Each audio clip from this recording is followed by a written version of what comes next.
इसके पश्चात कोए ने कोए को एक और कहानी सुनाई। दो भाई थे और उनकी एक बहन थी। दोनों भाइयों के दो दो बेटे थे और उनकी बहन विधवा हो चुकी थी और अपने भाई के घर में ही रहती थी और इस बात से उसकी भाभी बहुत ही नाराज रहती थी।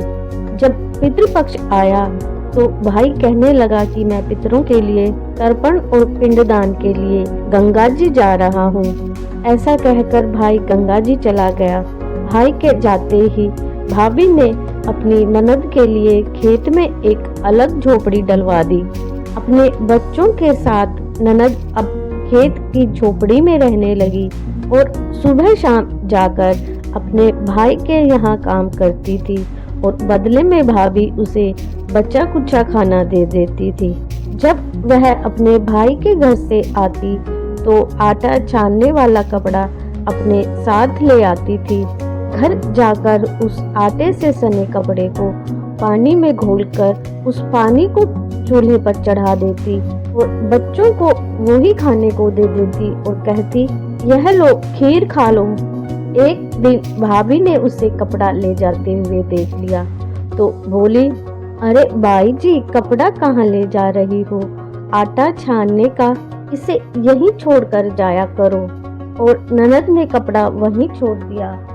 भाभी ने उसे बचा कुचा खाना भी नहीं दिया और ननद से बोली कि कल आपकी माँ का श्राद्ध है, इसलिए बिना बुलाए तो आना मत। और हाँ, अगर आंगन में लगा यह पीपल का पेड़ अपनी जगह से हिल जाए तो आ जाना।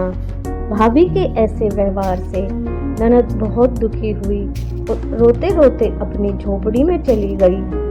झोपड़ी में जाते ही बच्चे बोले, माँ माँ भूख लगी है, कुछ खाने को दो। माँ बोली कि बेटा, आज हम सबका उपवास है, आज तुम सब भूखे ही सो जाओ। बच्चे भूखे ही सो गए। अगले दिन बच्चे बोले कि माँ मामी ने कहा था कि आज तो नानी का श्राद्ध है, तो चलो मामा के घर चलते हैं। तो माँ ने कहा कि तुम्हारी मामी ने कहा है कि अगर आंगन में लगा पीपल का पेड़ अपनी जगह से हिल जाए तो ही आना। तो तुम बताओ कि क्या पेड़ हिलते हैं? पत्ते तो हिलते हैं, टहनियाँ भी हिलती हैं, लेकिन क्या पेड़ भी हिलते हैं? माँ ने अपने बच्चों को समझाया कि बिना बुलाए कहीं नहीं जाना चाहिए। शाम हुई तो उसके भतीजे आए और बोले, बुआ, माँ ने भोजन भेजा है। अब जब उसने भोजन देखा तो भोजन के नाम पर 2 सूखी रोटी और चावल रखे थे। यह देखकर उसे बहुत क्रोध आया और गुस्से में उसने अपने बच्चों से कहा कि इस भोजन को झोपड़ी के ऊपर फेंक दो।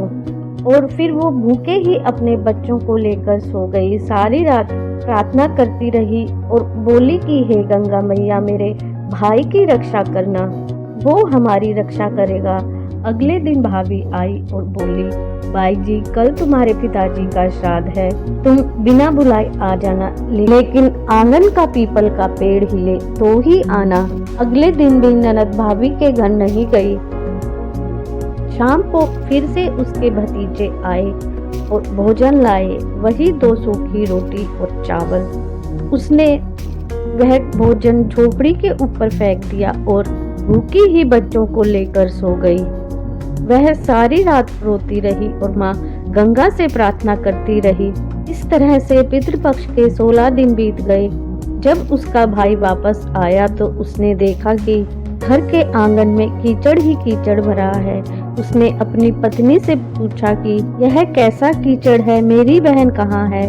तब उसकी पत्नी बोली कि श्राद्ध के 16 दिन मैंने तुम्हारी बहन और भांजों के पैर कच्चे दूध से धोए हैं, इसलिए यहाँ आंगन में कीचड़ हो रही है।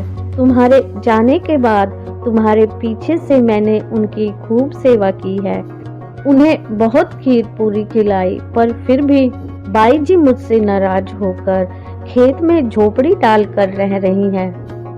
भाई खेत पर पहुंचकर देखता है कि वहां पर कोई झोपड़ी ही नहीं थी। वहां एक आलीशान महल बना हुआ था, जिसके आंगन में उसके भांजे खेल रहे थे। फिर वह अपनी बहन के पास गया और पूछा कि यह क्या है। तो बहन ने अपनी सारी बात भाई को बताई। बोली, घर में आंगन में जो कीचड़ है वह कच्चे दूध से नहीं बल्कि भाभी ने हमारे प्रति किए गए व्यवहार से है।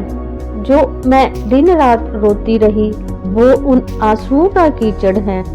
माता पिता के श्राद्ध पर भाभी ने कहा कि बिना बुलाए आना मत, और अगर पीपल का पेड़ हिले तो आ जाना। पीपल का पेड़ तो हिला नहीं तो हम लोग भी नहीं गए।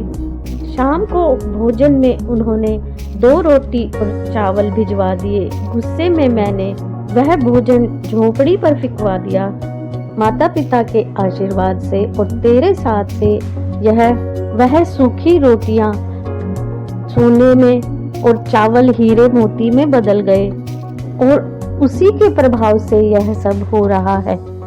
अब भाई ने अपनी बहन से अपनी पत्नी की गलती की माफी मांगी और वापस घर चलने को कहा, तो बहन ने कहा कि भाई, गंगा मैया ने तेरी रक्षा की है, अब तू हमारी रक्षा करेगा, लेकिन अब हम यहीं पर रहेंगे। यह सुनकर भाई बोला कि मेरे पितरों ने जैसे मेरी बहन और भांजों के दुख काटे ऐसे सबके काटे। पितृदेव सबकी रक्षा करना। कहानी को कहने वाले, सुनने वाले और हुंकार भरने वाले को सभी पर कृपा करना। इस प्रकार से कौवे ने कोवी को 4 कहानियां सुनाई। फिर कौवा कहता है कि भाद्रपद महीने की पूर्णिमा से लेकर आश्विन माह कृष्ण पक्ष की अमावस्या के 16 दिनों को पितृपक्ष या श्राद्ध के नाम कनागत के नाम से जाना जाता है। पितृ का अर्थ ही है पालन या रक्षा करने वाला, और पितृपक्ष में पितृ आकर अपने परिजनों के घरों में वास करते हैं और इन 16 दिनों में अपना भाग लेकर ब्रह्मांडीय ऊर्जा के साथ वापस चले जाते हैं। पितृ किसी भी लोक में क्यों ना हो, वे पितृपक्ष में अपना भाग लेने के लिए अवश्य आते हैं। इसीलिए पितृपक्ष में जो श्रद्धा पूर्वक तर्पण, दान आदि करता है उसे हमारे पितृ आकर सूक्ष्म रूप में जरूर धारण करते हैं। आपको आज का ये वीडियो अच्छा लगा हो तो वीडियो को लाइक कीजिए, चैनल को सब्सक्राइब कीजिए। Thank you for watching.